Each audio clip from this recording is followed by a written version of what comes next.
Okay, so hopefully this is the last video in this series. It's been difficult, but it's been fun. Not so much fun as it's been real, I guess. It's been real and it's been fun, but it hasn't been real fun. Uh, been difficult in many ways. Uh, so I'm trying to wrap this up, uh, and I haven't spoken to people who are trying to help, uh, and that's non-natives. That's the church, the university system, uh, Indian health services, stuff like that, are non-native counterparts. Uh, I'm Christian. I come out of the church. I wouldn't say that I've ever been immersed in the church, but I am most certainly a believer in Jesus Christ and in His resurrection. Uh, so I'm I've been around the church. I'm also a product, or not a product of, but I've also been raised in the OCS, that's the Social Services, the state of Alaska's Office of Children's Services. They took custody of me when I was 13 and kept custody of me till I was 19, something that I'm grateful for. Uh, if you've watched any of my past videos, you'll know what I came out of. And I was kind in those videos. Uh, there's much more egregious crap that went on. I could tell horrible, terrible, detailed accounts of all of this crap. Uh, but I came out of some pretty bad stuff, and I ended up in OCS care. And at 13, I started seeing a counselor, and I never stopped seeing a counselor. As long as I was in OCS care and Office of Children's Services paid for my counseling, I was, very steady kind, weekly at least. And also, I had a lot of interactions with my social workers, the ICWA workers. Indian Child Welfare Act is an act of Congress enacted back in the 80s and 90s that really impacts what happens when tribal children are put in foster care. So I'm not just a native person that came out of the tribes and grew up with natives. I'm actually a native person whose early childhood up to 13 was absolutely immersed in the native culture. Nothing about my life really reflected anything or contained much of anything that you would consider your normal life. We didn't have electricity. We didn't have running water. We didn't have central heat. Our food was a majority either grown by us or hunted by us. Most of our income came from trapping and stuff like that. So, in that sense, my early childhood is absolutely native, and I lived amongst native people thereafter. Uh, but also, I've had a great amount of interaction with the Western systems that oversee or that are placed over the Alaska Native culture that I'm living in, and greatly impacts it. And uh, in the Western system, there's a number of different things. There's the police department and the law enforcement, the judiciary system, and the penal system, all of which deals with crimes against people. We have the church system, which deals with how we relate and how we view ourselves in relation to God's world and God Himself. Uh, and we have the social systems as like mental health counseling. That's supposed to deal with issues that show up. And uh, all of these systems, we have numerous different university programs and stuff targeting working with a native population, specifically working with childhood trauma uh, in native communities. And uh, So I've had interactions with all of those. I've been, blessed with being uh, hired to teach some classes with the Interior Lucians campus. I spoke to, the governor's task force on the maltreatment of children. I got to talk to doctorates and bachelor, master's level uh, graduates out of the university. I've been invited to speak at the Tanana Chiefs Convention during the annual convention, which is the largest Native gathering in my region. So I've had a lot of different roles, and I learned a great deal. And I think the best way to kind of highlight what is going on and how things are working out in our native community and in this issue of trying to confront sexual abuse amongst native people. And my case with my son Darren, who is now dead from suicide, is pretty telling. Uh, he was native and he was a native man. And I'm native and I'm a native man. I'm a native father. And what did I run into when I went to non native sources for help? And what was I offered? And what options did I have? Uh, and I would say they were sparse, very, very, very sparse, and wholesale inadequate. First and foremost, uh, the easiest one to talk to is Alaska State Troopers, who in 2017 received a call from a very distraught father, me, naming Herbert, and my children were sexually abused by Herbert, and I named him, and I did what I could do. And they told me that it was an old case and they couldn't really do anything much about it, and it's hard to prosecute these cases when it involves natives. Uh, I went to the university. Well, I didn't go to the university system. I'd already been through the university social services system, and I'd already seen that, because I was tied up with them, and because they all knew me, I had personal relationships with everyone. Uh, I knew their stance on it. I'd been through almost a whole social work program up at the UAF, and really what I saw was enforced silence. Uh, I spoke to a counselor about it, a well known counselor, uh, and I spoke at the church about it. I confronted Herbert and his mom and his dad anywhere I see them in Fairbanks, and that includes at search and rescues for Native individuals during Native gatherings, at Fred Meyer's, at Safeway, at Fred Meyer's again, at Fred Meyer's again, at McDonald's, and over at Burger King, I believe, on the street a couple of times, in a parking lot a couple of times, and I'm not whispering it to him. I have a loud voice, and I certainly do not whisper to the man that molested my children. Uh, And what did I get out of that? Uh, when I went to the troopers, they told me they can't really prosecute it, so they left it there.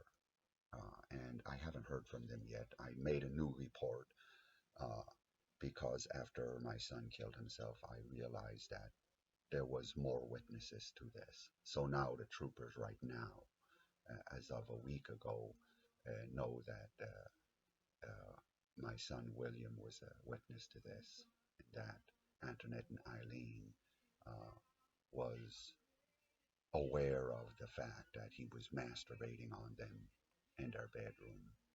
So at least I expect an investigation, but I haven't heard anything. It's been 5 years, and the new information may generate some new leads or whatever, but they have never even called Herbert. They never spoke to him yet. Uh, they haven't spoken to my sons, and they'll never speak to Darren unless they want to go and pray to him at his grave. Uh, and they haven't spoken to me other than me calling them. So there's nothing there. And if you think, well, you know, uh, go to the church and the church will help me. Uh, the church told me, and this is throughout the church, that it's a native issue, that they don't know what to do and they don't know what to say, and it's amongst the natives. Uh, when I went to social work and asked my counseling friends and people that I'd known since I was a teenager for help and breaking silence and confronting this issue and talking to my family or trying to help me in any way, I was again told it was a native issue and that there's not much they could do about it. And what that means is that right now, uh, the guy that raped my children, he's living in Fairbanks and he's working. And if I do anything about it, the troopers are going to arrest me and put me in jail for assaulting him or hurting him or killing him or whatever I choose to do in retaliation to him. Uh, my sister, one of my sisters were assaulted in Galena back a long time ago, and uh, she fought to attack her off, and she came back all bruised up, very shook up because this guy had attempted to rape her, and she had to fight him off. And it was reported to the troopers, and we obviously made a big stink about it. But the guy was never charged. I guess the way they looked at it is it happened in a village, and there's not much they could do about it. Uh, Yeah, it's the same thing when I was growing up. I was growing up with this guy, late Chad, and he had a horrid childhood like mine. And unlike me, at a young age, he became exceedingly violent and I would say anti-personality disorder, killing pets and catching you with your puppy and beating your puppy to death. Burning your puppy was gasoline. Burning up kittens was gasoline. Just out of this world craziness. And then it quickly led to sexual assaults. And when he was confronted, he basically said, well, you guys raped me and I'm just doing what you guys taught me to do. Uh, and they sent him off to FYF and then they sent him off to FYF again. And then the third time, Uh, he was 15, and everybody just shrugged their shoulders and didn't do anything. Uh, and I grew up with this kid, and I was a lot younger than him. And this went on for years. And it's not like when he was 15, he stopped raping when everybody shrugged their shoulders and stopped beating people. He just, well, I would say when he raped, nobody said anything, and every woman that knew him or knew about him uh, knew that if he wanted sex to give it up or you would be raped. Those women that didn't know that if he was in the mood for it, and they didn't know that they could give it up and not be raped, didn't give it up freely, and so they got raped. And that was what I grew up with. I grew up getting shot by him with BB guns that we had to pick BBs out of our skin. Grew up in horror of him. And at 18, uh, he attacked my sister in front of me, my older sister, who I later had to turn in for attempting to molest my son and molesting another little girl. He attacked her and got her down on the ground and began to stomp her head into the floor. Uh, and I was 18 years and 13 days old. Never been arrested, never been in trouble, and I was still in foster care. Uh, so as he was stomping on her head, telling her he's going to kill her, that she's dead, uh, I up and picked up a great big kitchen knife and knifed him, dumped his guts all over the floor. And I got, I called 911 after I was done, and threw him out of the house with his guts in his hands, uh, and told him go chill out someplace else, and I'll send an ambulance for him. I called 911, and they sent everybody over. And, they arrested me, threw me in jail for attempted murder and assault with a deadly weapon, and all of that kind of crap. And it's a long story. You know, I wasn't just all manly man about it. As soon as the adrenaline wore off and I got a hold of my counselor, I stood in the jail in the hallway in the echoey jail and broke down and wept for God knows how long, covered in my cousin's blood and guts, looking all hardcore. Uh, but and out of that, he went to the hospital, and a couple of years later, he killed himself. Uh, there was they dropped charges against me because it was, self-defense, obviously. Uh, but they never charged him with a crime. They never did anything with him. Uh, Within 2 weeks of this happening and me knifing him, uh, there was nothing being done. They dropped charges against me. They informed me that because he was stabbed, the way they looked at it was, well, he got, he was already punished. He didn't need to do anything. Uh, he didn't get that memo. He didn't know that he was already punished and he learned his lesson. He didn't. And he promptly hired another man, paid him $500 and $500 on completion of killing me. So at 18 and 20 something days old, uh, I was walking around Fairbanks uh, with a contract out on my life while I was in foster care, and everybody stayed out of it. Uh, I think what I'm trying to say is that the Western system of staying out of it, the church saying we aren't going to confront this issue, it's a native issue, it's not a native issue, it's a human issue. I want to say that if you want to know what white privilege is and what the privilege I don't have is, and what white people have the privilege of having is that uh, if my son is raped by Herbert in his mom and his grandma's house and they know about it and he rapes my children uh, and there's witnesses and I call the cops, uh, they aren't going to do anything. I don't have access to the police department, uh, and they aren't going to do anything. And that's not where privilege ends. Because when they don't do anything, when the church doesn't do anything, uh, when the social services system doesn't do anything, uh, what's done is a known child rapist who raped 6 Native boys, well, just 6 boys that happen to be Native. Uh, I guess, you know, I could say he raped 3 Koyukon Athabascans and I think 1 Halukachuk boy or Hokalukachuk or whatever from down the Gash villages uh, and some other kids there.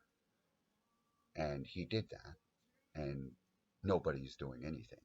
And what that means is that he lives still to this day 2 doors down from where my grandchildren go to have dinner on Sunday and where my sons go to have dinner on Sunday.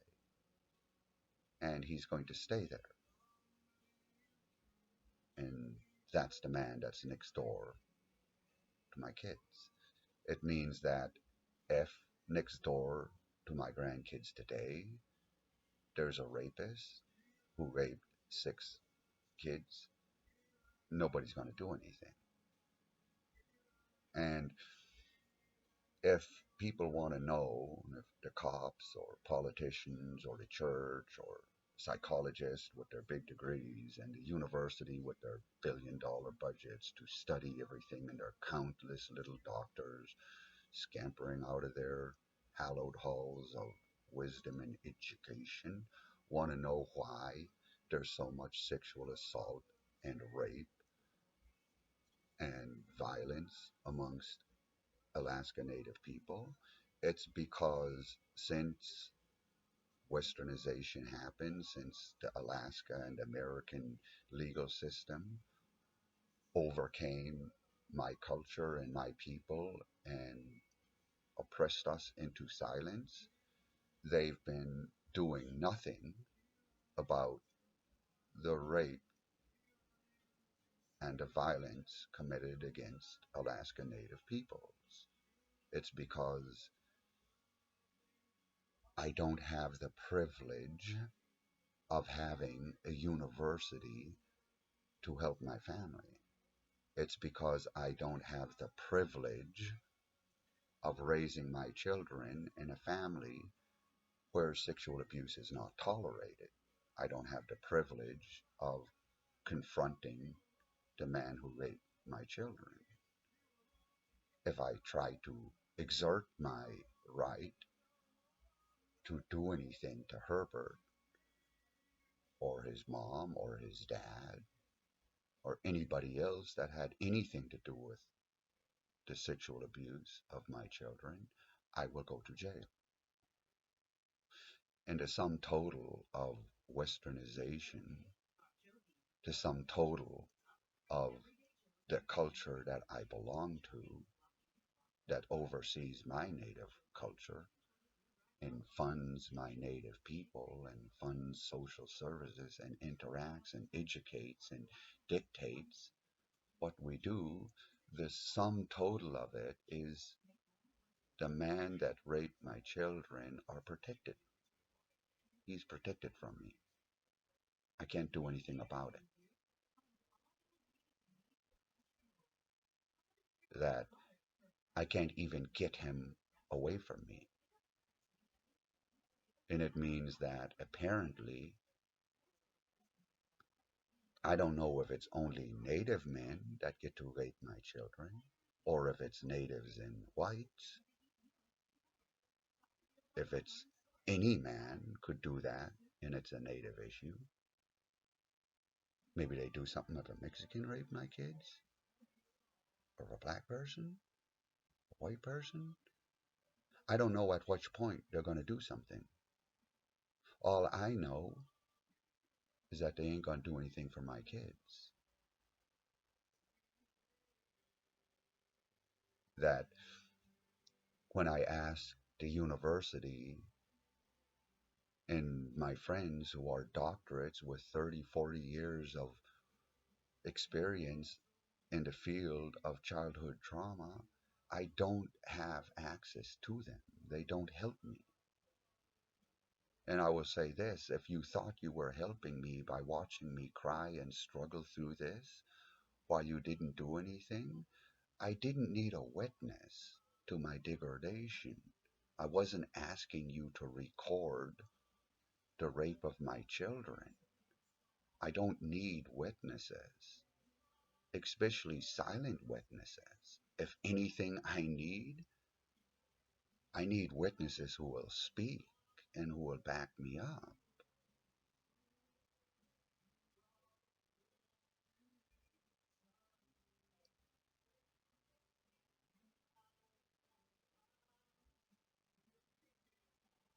Treating these things as a native issue, you just make it happen to natives. The reason it happens is because nobody's doing anything about it. I'm a 50-year-old man who's been publicly talking about sexual abuse amongst my people for years. I'm doing it even louder now. And to do nothing about it? To let Herbert keep walking around and not even be confronted, not even be spoken to? You won't say it, but I'll say this. If there's a sexual abuser out there, if there's a pedophile that wants to molest children, You know whose children to molest. Maybe nobody will say that. Maybe nobody will point that out. Maybe nobody will admit that that's the huge flashing sign that's flashing over our children's head. That maybe that's the outcome of doing nothing. And maybe that's why we have such an issue. Because the church tells us, don't talk about it and don't say anything. The Holy Ghost will come and save you and you'll weep no more.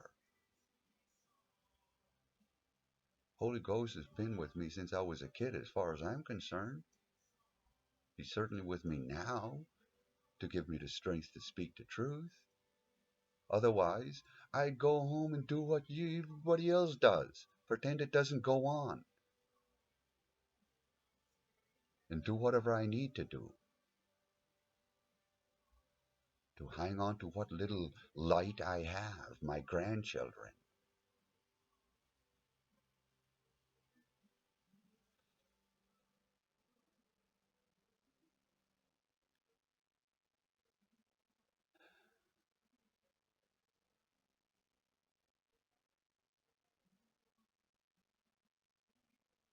I don't think any friend of mine has ever told me this is a native issue.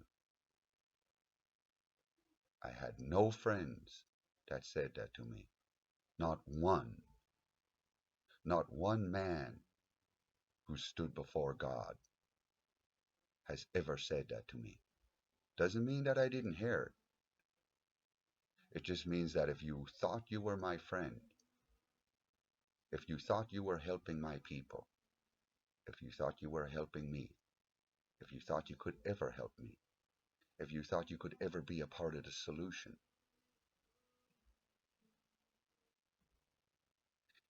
you were not a part of the solution. You were a part of the problem. You were a part of the darkness. You were a part of the reason. You're a part of the why. And you're a part of the how.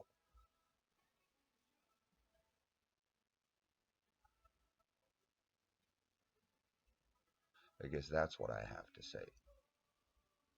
The Jesus I know would never respond to me. God works in mysterious ways. Don't say anything. It's a native issue.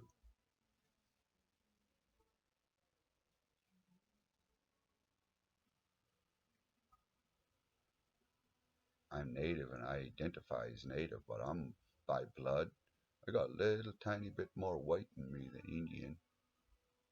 So what? At what point does it cease to be a native issue? Is it at 1%? Is it 4 generations back? Is it a native issue according to where I live?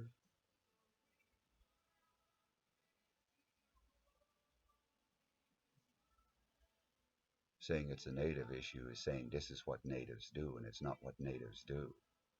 There's what's going on.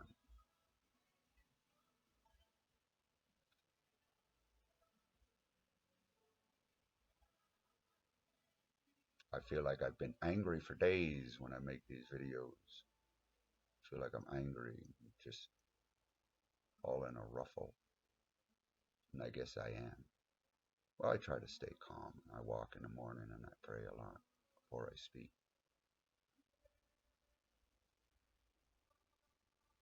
The church needs to come to a realization that what they're teaching and what it comes out of, that if your church, if your belief systems results in telling a dad whose kids have been sexually abused to suck it up and be silent and you can't help him, then the Jesus that talked about the Good Samaritan, the Jesus that talked about if you ever seen a child that was an orphan or a hungry child or a motherless child or a fatherless child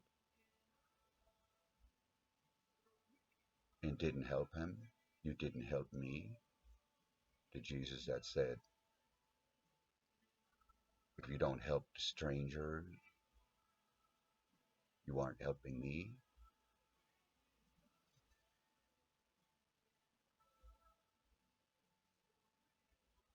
I doubt that God, that Jesus that said that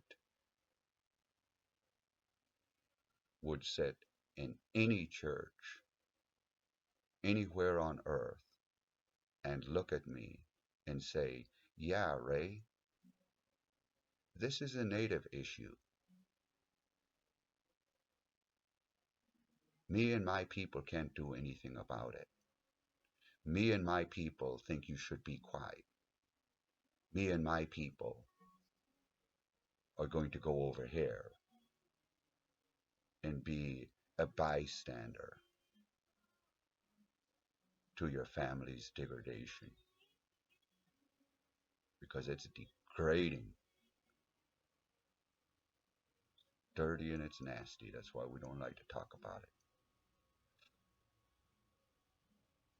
I don't think that Jesus that said, love others as you love yourself, would stand there and look at me and say, Ray, I love you.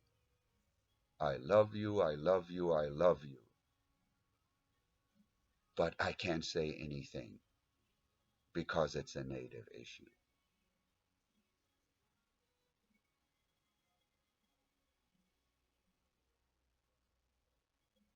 I don't think that Jesus said, there's no place in the kingdom of heaven for those who make lies or love lies. I don't think that Jesus would sit there and say, Ray, love the silence you live in. Support it by being silent. Live it out. Walk it out. Pretend your son didn't kill himself. Pretend he wasn't rapist. Pretend he wasn't raped. Pretend he didn't do what he did to your sons. Pretend Herbert didn't do anything. Look at the floor.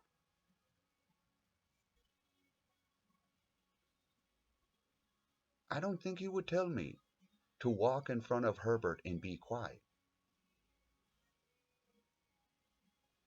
And because that comes out of the church, and that's the only thing that I see the church doing, they don't speak up.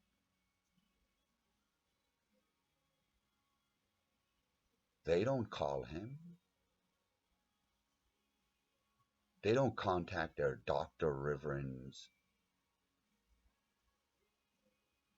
They don't go to their bishops. They don't go to their church council. They do what everybody else do to my nephew. They're there. We're here to support you.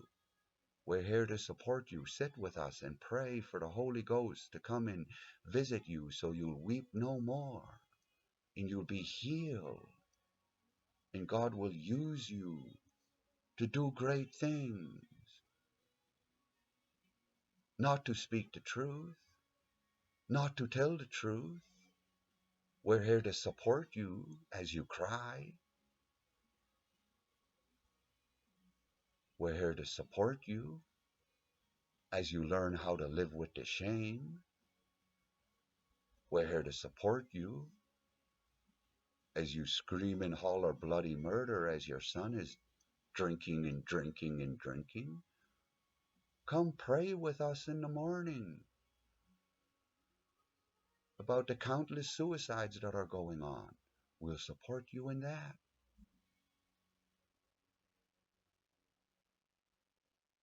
But too bad. You're a native family. What can we do? It's a native issue.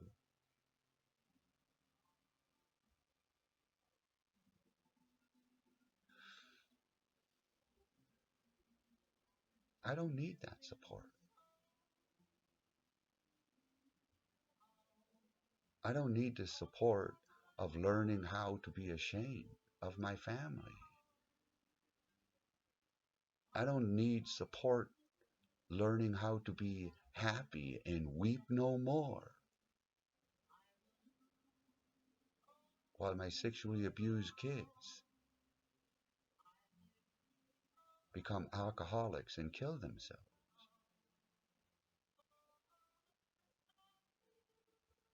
Maybe you think that God made this native man for that. Maybe you think that's what I'm made for.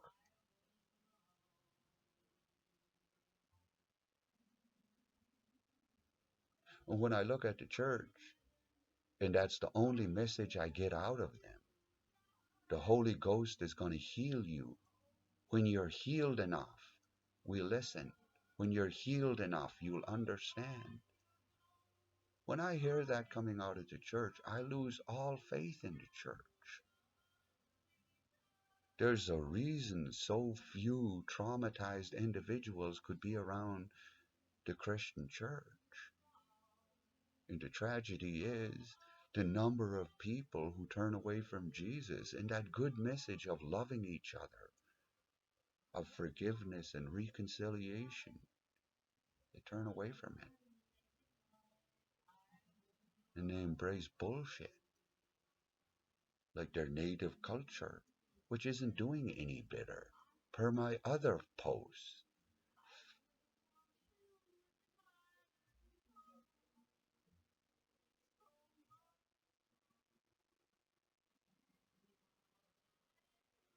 I don't like to complain to everybody about everything. People say, look at the good people do and look at the good things people do. Don't just look at the bad. And there's some truth in that. The church does some good things. The troopers, I guess, do some good things. They arrest me when I shoot a moose out of season. They'll fly all the way to the village and put me in cuffs on the word of one person that I didn't even have to go to court against me. All they had to do was say, Ray shot a moose out of season. They jumped in their airplane, flew to Beaver, put me in handcuffs, charged me with a crime, convicted me of it.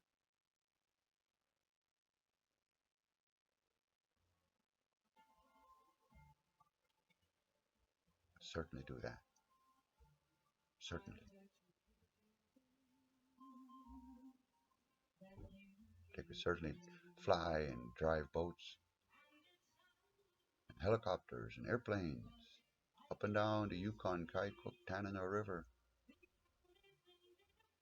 Make sure people who are fishing for king salmon are doing it legally and in the right time and in the right place. And they sink their nets at the right moment, lock it down to within 15 minutes.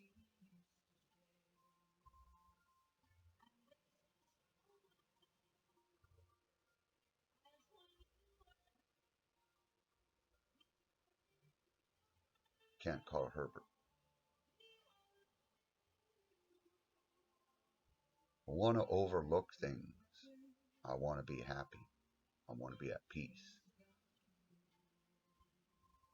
I want a good life. I want to smile and fall in love and grow old and have my grandkids and get a nice long goatee or whatever.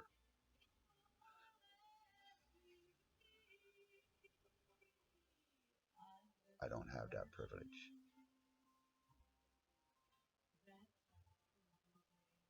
because I have to raise my kids and watch my grandkids be raised every day in Native issues.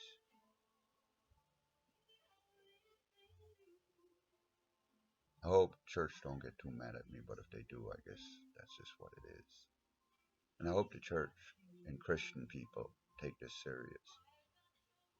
And I pray that everybody that once believed in Jesus and sought peace and quiet and strength and healing and the Lord return to that path. I know it's difficult, and I know that we've learned so much that's wrong. I know that we're taught that the suffering we go through and the suffering we feel in our hearts wouldn't be there if the Holy Ghost visited us and saved us. And I know that. I know that's what the church teaches. They taught me that, and they tried to convince me of that. It's just a perversion of what Jesus taught.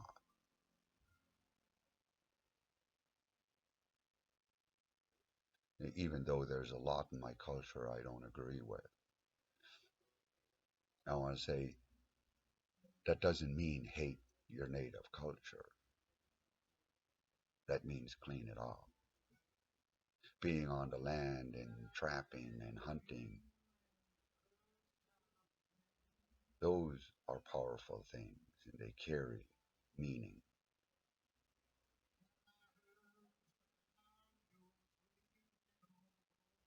Those things are important to us, but don't put the church above doing what's right. Don't look at the church and say, the church is telling me don't speak. Or don't look at the church and say, because I'm brokenhearted, because I still struggle, I'm not a good Christian.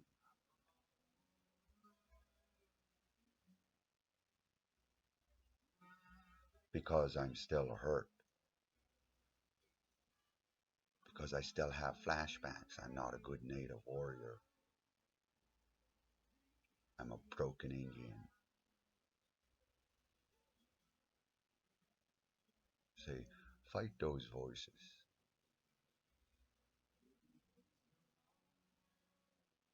Try to understand that the church can be wrong in what they teach us.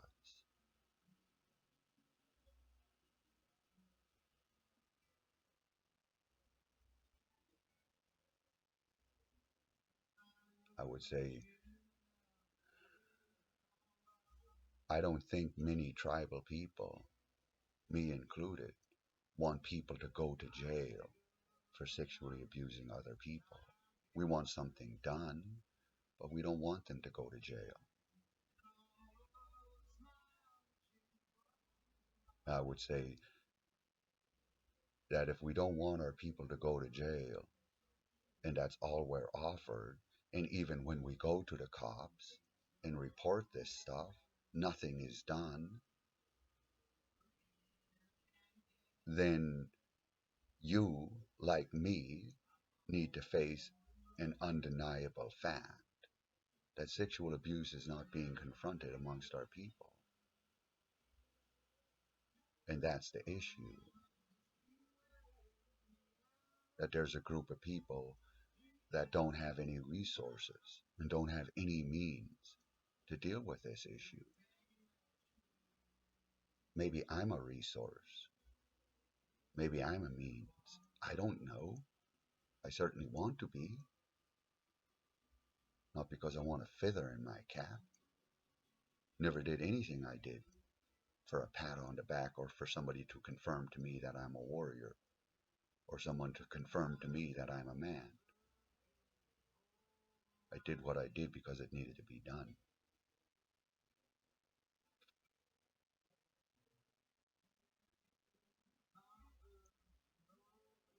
I lost a whole lot of friends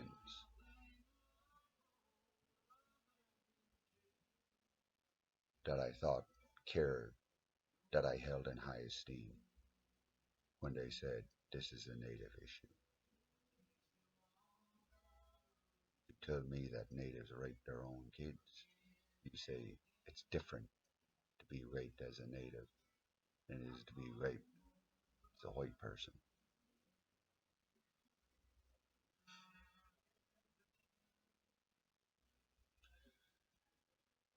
As always, I hope my conversations don't piss people off, but if it does, I don't really give a damn.